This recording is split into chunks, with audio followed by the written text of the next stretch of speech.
25 anyos na lalaki, kinilala ang kanyang kontribusyon at liderato bilang kabataan upang malagpasan ang mga problema ngayong pandemya. Atin siyang kilalanin sa report.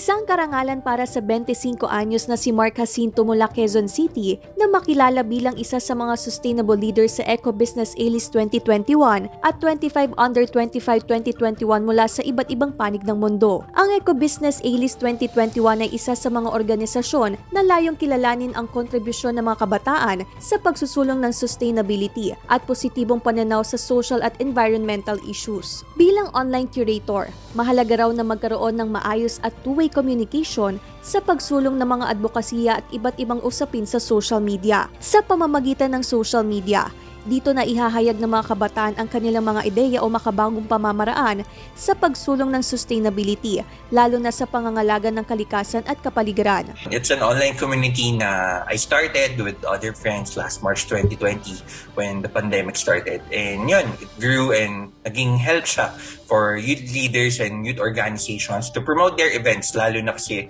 na yun, online na yung mga platform mostly. Kahit sa simpleng paraan, malaki raw ang maitutulong ng kabataan upang umunlad ang pamumuhay ng bawat mamamayan. Ang advocacy ko is really connecting people kasi I always believe that we are connected and related with each other.